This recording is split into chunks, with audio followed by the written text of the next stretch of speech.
नाजरीन आदाब, अजमत times news channel में आप तमाम का खैर मकदम है। नाजरीन, आप अच्छी तरह वाकिफ होंगे रामनगर जामिया मस्जिद वक्त की जगह को फर्क करने का मामला उर्दू अखबारात और सोशल मीडिया पर सामने आया था।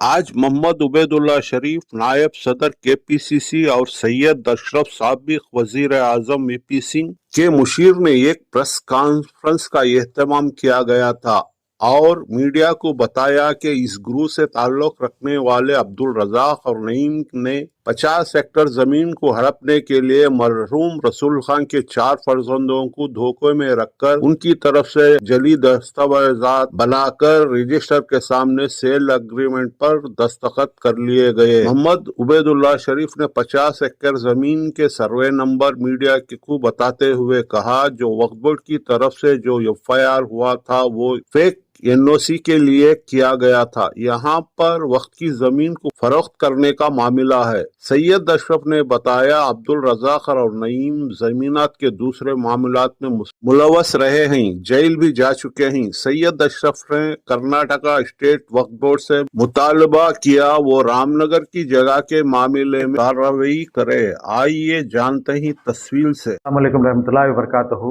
रामनगर शहर में तकरीबन 50 एकड़ वक्फ जायदाद जो बिलगुम्बा विलेज में थी, उसके ताल्लुक़ से जो है रमज़ान के पहले कुछ तफसीलात आई थी। रमज़ान का महीना था, काफ़ी इसमें और मालूमात हासिल हुए हैं। इन मालूमात को और उस गिरोह को, ये एक गिरोह है जो न सिर्फ वक्फ की, गवर्नमेंट की और कई प्राइवेट ज़मीनों को जो है जाली दस्तावेज़ बनाकर बेचने का इनका एक धंधा है। जहाँ तक रामनगर की वक्फ ज़मीन का ताल्लुक़ है, हमने पिछली बार बताया था कि अब्दुल रज़ाक और नईम, इन दोनों ने रसूल साहब के 4 बच्चों के बेटों की तरफ से एक सेल एग्रीमेंट किया था। उससे पहले वो सेल एग्रीमेंट जो है तकरीबन 17 मई 2025 को किया गया था। 16 अगस्त 2024 को एक स्पेशल GPA तैयार होता है और एग्जीक्यूट होता है। मोहम्मद नईम उर्फ मोहम्मद इफ्तिखार और नबी साहब के 2 पोतरे, एक नज़ीर और दूसरे जो है नूरुल अमीन। ये दोनों जो है नईम को तकरीबन 50/9 एकड़ ज़मीन का एक GPA इनको देते हैं।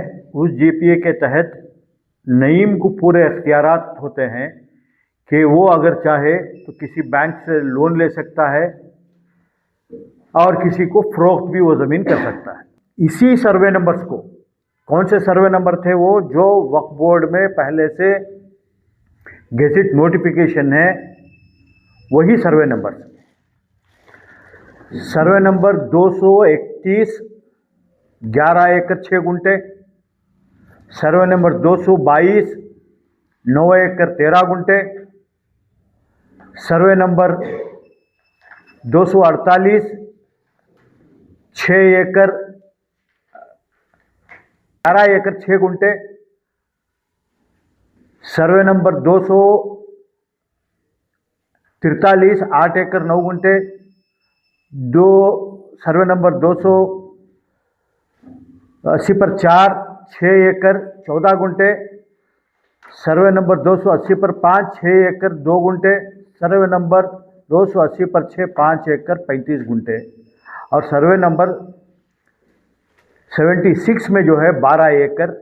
ये तमाम ज़मीन जो है बिलगुम्बे विलेज में रामनगर की है और ये वक्त में रजिस्टर्ड है। इसका एक जीपीए उन्होंने करा लेते हैं और उसके बाद 17 मई 2025 को इन्हीं सर्वे नंबर्स को एक सेल एग्रीमेंट मोहम्मद नईम के नाम पर रसूल खान के चारों फर्जंद अजमतुल्ला, अमजदुल्ला, आसिफुल्ला और फारूकुल्ला, इनकी तरफ से एक सेल एग्रीमेंट सब रजिस्ट्रार ऑफिस में रजिस्टर होता है और इस सेल एग्रीमेंट में एक बड़ी रकम दिखाई गई है कि एक एक को 1-1 करोड़ रुपए और 50 लाख कैश दिए हैं। उसके ताल्लुक से जो है तफसीलात अशरफ साहब आपको बताएंगे। एक ही ज़मीन के एक शख्स से जीपीए लेते हैं और दूसरे एक शख्स से उनके बच्चों से जो है एक सेल एग्रीमेंट कराते हैं, इसकी क्या ज़रूरत महसूस हुई? ये जो है बिल्कुल धोखाधड़ी है, नीयत खराब है।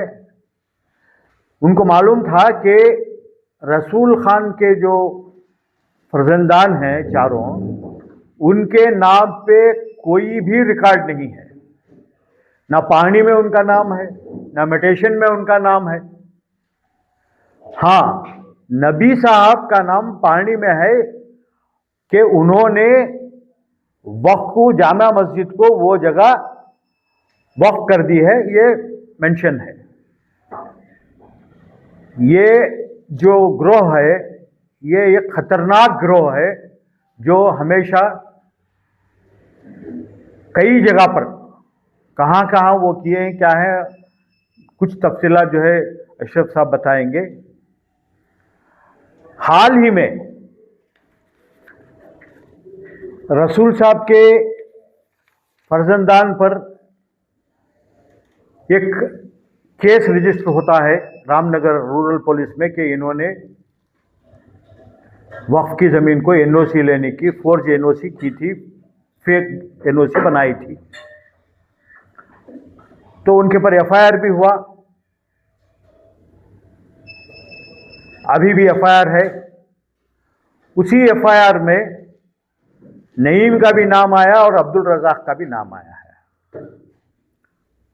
अब्दुल रज़ाक उर्फ शुएब जो मिन्हाज नगर में रहते हैं, उन्होंने हाई कोर्ट में जाकर पुलिस जब उनको नोटिस इशू करती है तो वो नोटिस को जो है स्टे कराते हैं। ये है अब्दुल रज़ाक, शुएब और ये है मोहम्मद नईम और ये है बाबू। मोहम्मद नईम का एक और नाम है। मोहम्मद नईम का नाम मोहम्मद इफ्तिखार। तो एफआईआर पुलिस की नोटिस को जो है अब्दुल रज़ाक ने स्टे करवाया है और नईम नगर के कोर्ट में बेल के लिए अप्लाई करता है। नईम की बेल रिजेक्ट होती है, वो अब हाई कोर्ट में जो है बेल के लिए अप्लाई किया है। वो केस जो है मैं यह समझता हूँ अप्रैल के 9 तारीख को हाई कोर्ट में आने वाला है। अगर आपने कुछ गलत नहीं किया है तो अब्दुल रज़ाक को क्या ज़रूरत थी कि वो नोटिस को स्टे कराए, लेटर को। उन्होंने पुलिस ने उनको सिर्फ तलब किया था, बुलाया था, कुछ नहीं किया तो जाकर वहां पे अपना बयान देते, नहीं दिया। तो रमज़ान में जो है ये 4 भाई रसूल साहब के जो फर्जंदान हैं वो बहुत परेशान थे, उनके ऊपर जो है बहुत प्रेशर था वक्फ बोर्ड से, मस्जिद की कमेटी से और लोकल वहाँ के रामनगर के शहरियों की जानिब से कि इन्होंने वक्फ की जायदाद बेचने की कोशिश की है। तो इन चारों ने मिलकर 28 फरवरी 2026 को सुप्रिटेंडेंट ऑफ पुलिस रामनगर को ये खत लिखते हैं। उसमें इन्होंने कहा है कि फरवरी 2025 को नईम सन ऑफ अकरम जो बेंगलोर में रहते हैं, उन्हें जो है अय्याज नामी एक शख्स जो नबी साहब का पोतरा है, उनको इन भाइयों को मुलाकात करवाता है। और नईम जो है उनसे कहता है, ये इनके लेटर के मुताबिक, कि ये ज़मीन कुछ ज़मीन है जो हम ख़रीदना चाह रहे हैं। उस ज़मीन में जो है आपके वालिद का एक विटनेस है, बहुत छोटी ज़मीन है, तो आपको चाहिए कि वो विटनेस जो है आपके वालिद इसलिए नहीं है, तो आपको जो है साइन करना पड़ेगा। अगर आप साइन करेंगे तो हम आपको कुछ पैसे देंगे। तो इन चारों भाइयों के कहने के मुताबिक वो जो है उनके झांसे में आ गए। उनको जो है एक दिन सब रजिस्ट्रार ऑफिस लेकर गया।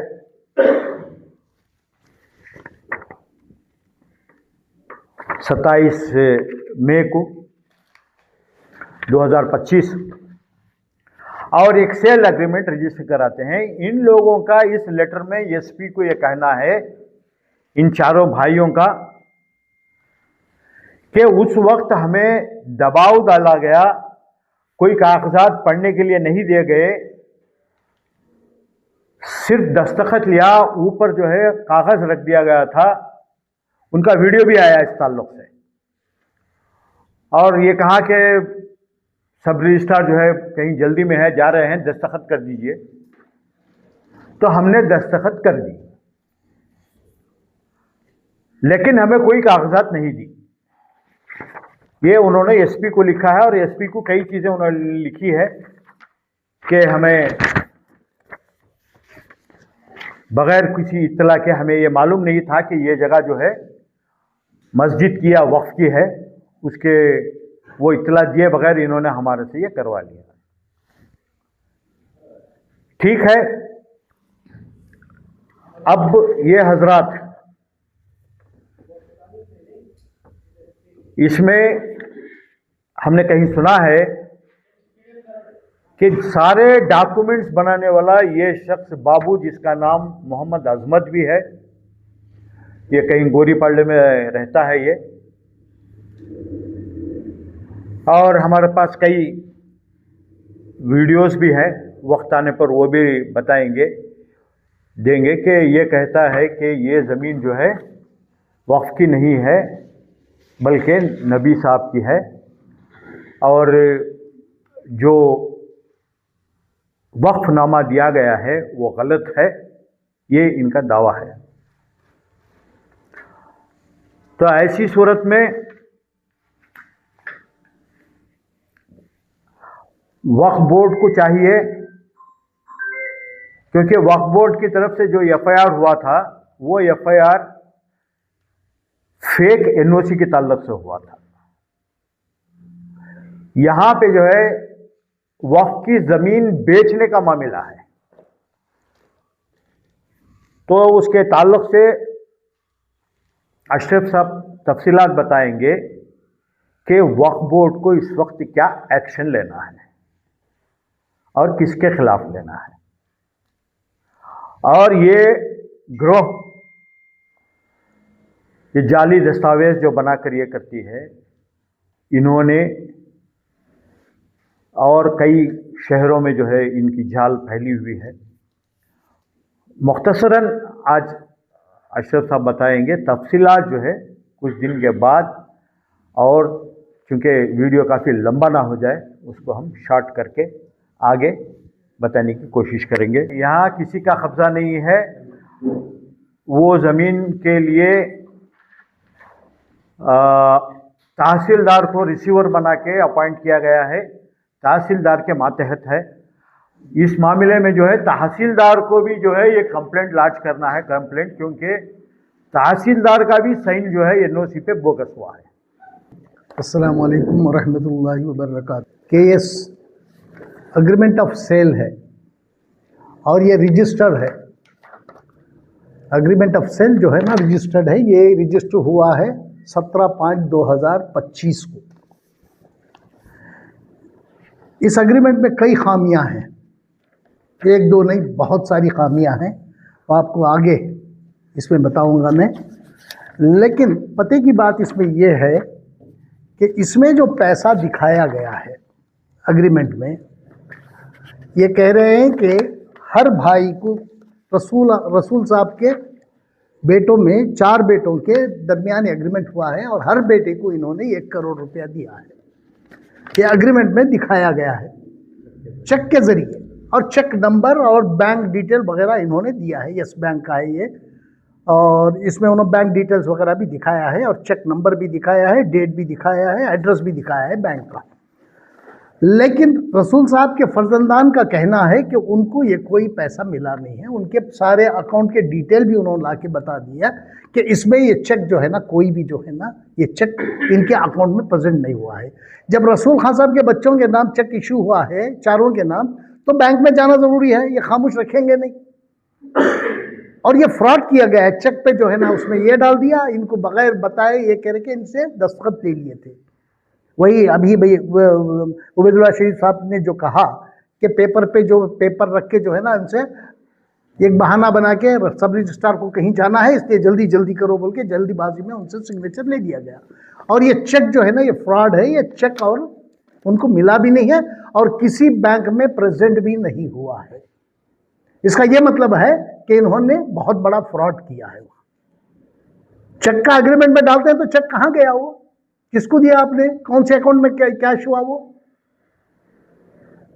क्योंकि जब चेक के ऊपर डेट डाल दिया जाता है तो 3 महीने के अंदर अंदर चेक को जो है ना बैंक में प्रेजेंट करना पड़ता है, ये कानून है। लेकिन चेक का डेट उसमें है, कई डेट अलग अलग हैं, उसमें जो है ना कहीं भी ये लिखा नहीं कि अंदर अंदर जो है ना प्रेजेंट करना होता है, वरना जो है ना ये बेकार हो जाता है। चेक जो है ना, it's nothing but a piece of paper. और ये उन्होंने फ्रॉड किया है सबसे पहले। और दूसरा ये है कि इन्होंने इसमें यह कहा है कि 50 लाख रुपए हमने कैश दिया है। इसमें इन्होंने एग्रीमेंट में कहा है कि हमने 50 लाख रुपए इनको कैश भी दिया है। जब आपने 50 लाख रुपए कैश दिया तो पैसा 50 लाख आया कहाँ से? और इसके लिए कानून क्या कहता है, इनकम टैक्स के रूल्स क्या हैं, कानून क्या है, ये बताना चाहूँगा मैं आपको। 50 लाख इन्होंने कैश बताया है इसमें एग्रीमेंट में, और ये 50 लाख रुपए जो कानून हिंदुस्तानी इनकम टैक्स कानून के मुताबिक जो है ना 20,000 से ज्यादा का कैश आप किसी को दे नहीं सकते। ज्यादा से ज्यादा अगर आप दे सकते हैं तो 20,000 रुपये है। अगर 50,000 रुपये, 50 लाख रुपये अगर आपने दिया है तो ये कहां से दिया, आपके पास पैसा कहां से आया और कैसा उन्होंने दिया? और ये जो है ना इनकम टैक्स का मामला है। हम ये कोशिश करें कि इनकम टैक्स को भी रेफर करेंगे, एग्रीमेंट कॉपी जो है ना इनकम टैक्स को भी रेफर करेंगे। इसकी भी इंक्वायरी होना चाहिए, इसकी भी जांच होनी चाहिए, क्योंकि कानून तोड़ा गया है। 20,000 रुपये आप दे सकते हैं किसी को भी, 20,000 1 रुपया नहीं दे सकते आप कैश में। अगर 20,000 1 रुपया देते हैं तो आप गलती कर रहे हैं, कानून को तोड़ रहे हैं। कानून आपके खिलाफ कार्रवाई कर सकता है। यह इनकम टैक्स का रूल है, कानून है ये। और दूसरा यह है कि उन्होंने आरटीजीएस से कुछ पैसा उन्होंने क्लेम कर रहे हैं, आरटीजीएस से उन्होंने कोई पैसा इनको दिया है। किसे? अजमतुल्ला खान, रसूल खान साहब के फर्जंद अमजदुल्ला खान, आसिफुल्ला खान और फारूकुल्ला खान को इन्होंने पैसे दिया है आरटीजीएस से। आरटीजीएस से भेजा इनके अकाउंट में। इनका अकाउंट है urban cooperative bank limited, Ramnagar में। रामनगर में पैसा आया इनके अकाउंट में, सुबह पैसा आता है, दोपहर को वापस चला जाता है, दूसरे के अकाउंट में ट्रांसफर कर देते हैं। इनसे दस्तखत करा लिए चेकों पे, ब्लैंक चेकों पे इनसे दस्तखत करा के देखिए 5/5/2025 को 6,25,000 रुपये का पैसा, 6,25,000 रुपये सैयद अमीर अहमद के नाम से, उनके सैयद अमीर अहमद के नाम से अजमतुल्ला साहब के पास आता है, पैसा उनके अकाउंट में आता है। 12/5 को जो है ना वो पैसा जो है ना एनआर एंटरप्राइजेस के नाम ट्रांसफर हो जाता है, और 12/5 को ही वही पैसा जो है ना फिर दूसरे अकाउंट में ट्रांसफर होता है मोहम्मद फैसल के नाम पे। सुबह आता है पैसा और शाम को चला गया है। अभी दिखाता हूं मैं आपको। दूसरा एक है अमजदुल्ला खान साहब के, इसमें 1/1/2025 और 2/1/2025 को 2 पैसे आते हैं इनके पास। एक आता है सैयद अमीर अहमद से, आता है 6,25,000 रुपये और ट्रांसफर हो जाता है वो 6,25,000 दूसरे ही दिन 6/5 को ट्रांसफर हो जाता है के नाम पर। मोहम्मद फैसल के नाम पे। ये फैसल कौन है? ये अमीर अहमद कौन है? सैयद अमीर अहमद कौन है? ये फैसल कौन है? इनका इससे ताल्लुक क्या है? क्या ये लोग भी मुलविस हैं इसमें? इसकी भी इंक्वायरी होना चाहिए। ये लोग कौन है? पैसा, इतना पैसा दे कैसे रहे ये और वापस इनके अकाउंट में कैसे जा रहा है? एक अकाउंट से आता है इनके अकाउंट में जाता है। क्या सब ये गैंग है? ये बड़ी गैंग है क्या? और फिर आता है पैसा आसिफुल्लाह साहब के अकाउंट में। एक 2025 और 2/1/2026 को आता है। नहीं 26 गलत दल है डेट, 25 1/1/25 और 2/1/25 को आता है। एक आरटीजीएस से आता है एनआर एंटरप्राइजेस, 6,25,000 रुपए एनआर एंटरप्राइजेस से आती हैं 7 तारीख को, 7/5/2025 को। उसी दिन जो है ना मोहम्मद फैसल के अकाउंट में ट्रांसफर हो जाता है पैसा, उसी दिन 7/5 को, क्योंकि उन्होंने पहले ही चेकों पे दस्तखत करा लिया था, ब्लैंक चेकों पे। इसी तरह फारूक साहब के भी अकाउंट में आता है पैसा 6,25,000 रुपये। ये आरटीजीएस आता है अमीर अहमद के नाम से, फिर आता है 12 तारीख 12/5 को आता है, 13/5 को फिर रिजवाना बेगम है कोई, वो मैडम के अकाउंट में ट्रांसफर हो जाता है। क्या इसमें औरतें भी मुलविस हैं क्या इस गैंग में? कितना बड़ा फ्रॉड कर रहे हैं यहाँ। सुबह आ रहा है पैसा, दोपहर को जा रहा है वापस पैसा। ये मनी लॉन्ड्रिंग के अंदर आता है ये केस, ये मामला मनी लॉन्ड्रिंग में आता है। कहां से पैसा आया, कहां गया, क्यों दिया। अब मैं 31 तारीख को दिल्ली जा रहा हूं। मैं ईडी के डायरेक्टर से मिल भी रहा हूं, इंशाअल्लाह मैं मिलूंगा और इसकी पूरी जांच कराऊंगा। मैं खामोश तो नहीं बैठेंगे हम लोग, इसकी पूरी जांच होनी चाहिए। और मैं ईडी से मिलके आने के बाद मैं फिर दोबारा आप लोगों को बुलाऊंगा और ईडी ने क्या कहा है मैं ऑन रिकॉर्ड कहूंगा। लेकिन खामोश बैठने का नहीं है इसमें। उसके बाद जो है ना फारूक साहब के अकाउंट में भी इसी तरह से 1/1/25 को आता है पैसा, 2/1/25 को भी आता है। आरटीजीएस आया एनआर एंटरप्राइजेस से। ये एनआर एंटरप्राइजेस है कौन? पैसा क्यों दे रहा है इसमें? पैसा देने का मतलब यह होता है कि उनका भी इसमें जो है ना एपिसोड में इन्वॉल्वमेंट है। और ये अमीर अहमद, फिर उनसे एक पैसा आता है, फिर फैसल के अकाउंट में ट्रांसफर हो जाता है उसी दिन 6/5 को आता है, 12/5 को जो है ना चला जाता है वापस पैसा। तो पैसा दिया नहीं है, सिर्फ दिखाया गया है। और ये मनी लॉन्ड्रिंग में आता है। क्यों आया पैसा, किससे आया, क्यों आता है, क्यों दिया उसने, इसकी तो जांच होनी चाहिए। इंशाल्लाह इसकी जांच हम लोग कराएंगे। उसके बाद एक और अजीब बात है इसमें कि जो कुछ भी अग्रीमेंट में आया,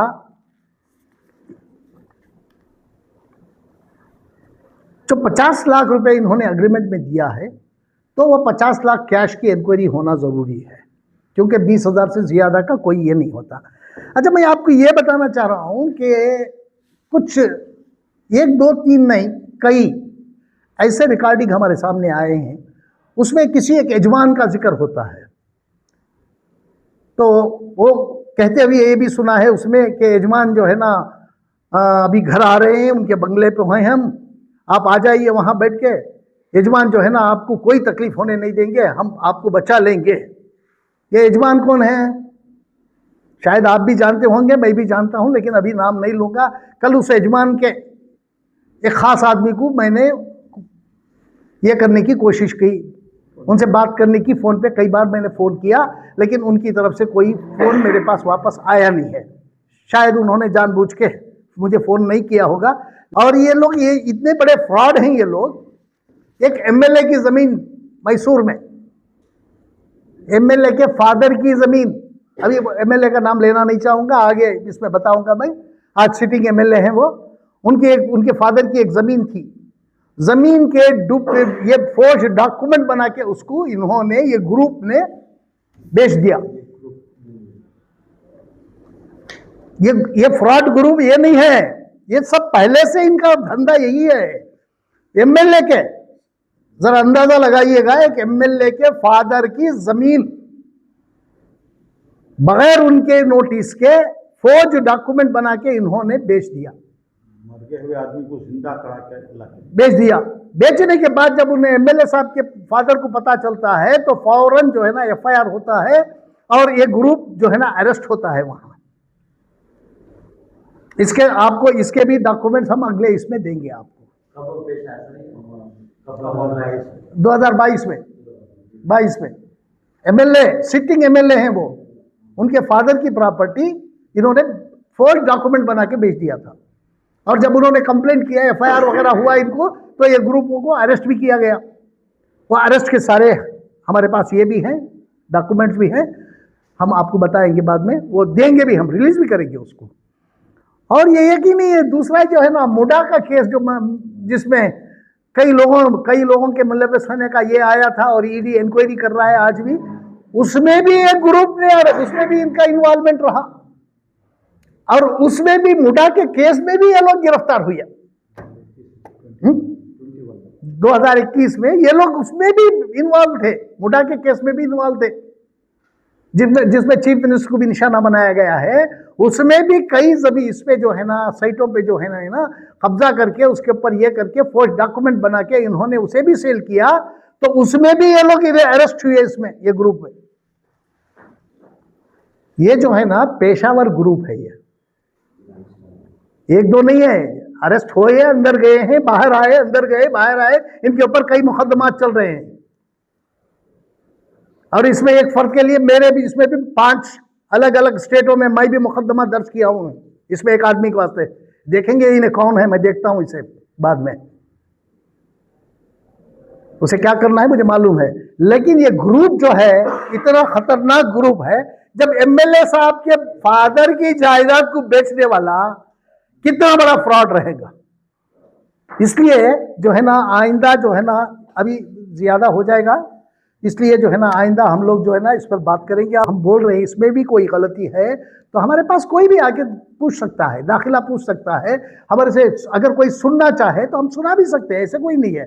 सबसे पहले हम वो यजमान के खास आदमी को बुला के सुनाना चाह रहे थे, लेकिन उस आदमी का हमारे पास फोन नहीं आया। एक और देते हैं, अब तो मैं उनसे बात करूंगा नहीं, अगर वो चाहेंगे तो मुझसे बात करके आए मेरे पास, मैं सुनाता हूँ। मैं खुद अब कांटेक्ट नहीं करूंगा क्योंकि मैंने उनसे कांटेक्ट किया और उन्होंने मुझे कोई रिस्पांस नहीं दिया और मैं और उनसे बात करना नहीं चाहता। एक मौका अगले प्रेस कॉन्फ्रेंस तक उनके पास है, अगर आके सुनना चाहें तो सुन के उनके खिलाफ एक्शन लेना है तो मेरी कोई ये नहीं है, एक्शन ले। वरना जो है ना पब्लिक के सामने जो हकीकत है, जो हमारे पास सबूत है, जो बातचीत के रिकॉर्ड है, हमारे पास रिकॉर्डिंग है हमारे पास, ऐसा नहीं है हवा में बातें नहीं कर रहे हम लोग, हम पब्लिक के सामने लाएंगे। लेकिन एक मौका एक और आज भी दे रहा हूं मैं, अगर उनको चाहिए वो यजमान के खास आदमी को, उनको मालूम है हमने फोन भी किया था, अगर आके सुनना चाहे तो सुन के जो है ना उस पर अगर कार्रवाई करना चाहते हैं हमारी अगली कॉन्फ्रेंस तक कर ले, वरना जो है ना अगली कॉन्फ्रेंस में हम लोग इसे एक्सपोज करेंगे। शुक्रिया।